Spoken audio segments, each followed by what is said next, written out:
কি সুন্দর নকশি পিঠা আমাদের এনি আন্টি বানাইতেছে, দেখুন।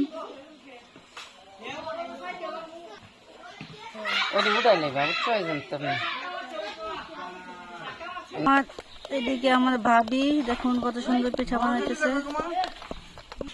এদিকে আমার চাচি আম্মু পিঠা বানাইতেছে, দেখুন কত সুন্দর।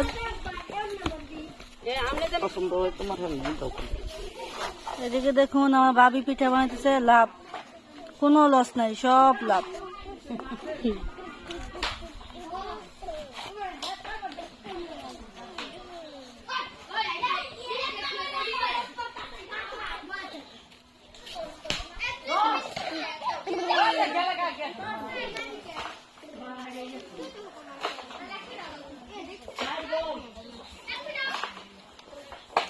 বৃত্ত মাঝখানে কি সুন্দর ফুল আর্ট করতেছে।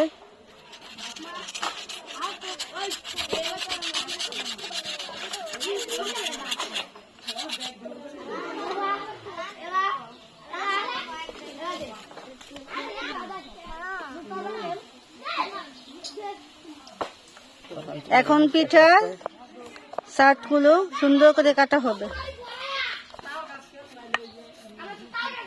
দেখুন লাভটা কত সুন্দর হচ্ছে।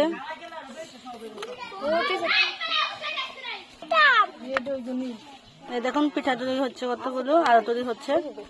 এই দেখুন কত সুন্দর নকশি পিঠা, কেউ বলে ফুল পিঠা, পাতা পিঠা, দেখুন কত সুন্দর। এখন আমি পিঠাগুলো একটা বড় কড়াইতে তেল দিয়ে পরিমাণ মতো ভেজে নেব।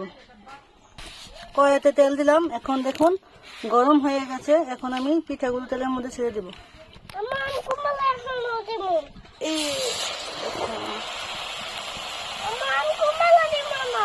তুমি তেলের মধ্যে দিলে আম্মু হাত পরে দেবো তেল পিঠা। হ্যাঁ দেখো যে কি সুন্দর পিঠা বাঁচতেছি, তারপর তুমি খাবে।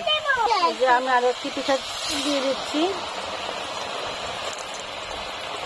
এখন এগুলো মিডিয়াম আছে আমি 5 থেকে 6 মিনিট ভেজে নেব বাদামি কালার করে।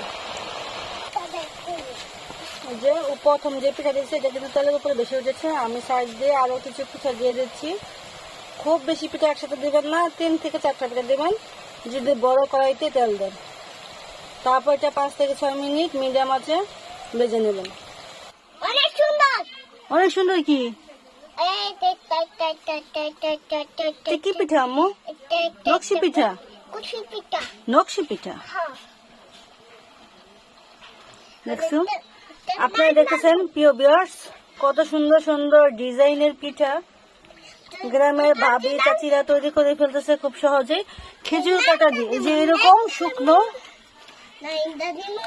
খেজুর কাটা দিয়ে কত সুন্দর ডিজাইন করে পিঠা করে তৈরি করা হচ্ছে।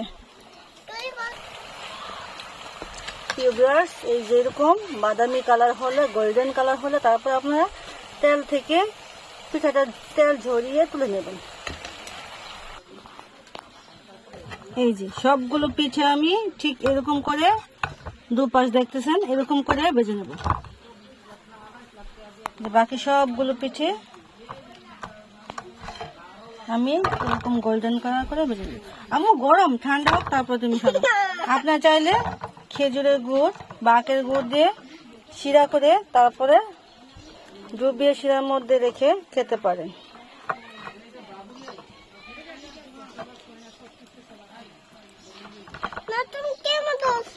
প্রত্যেকটা পিঠা আলাদা আলাদা ডিজাইনের।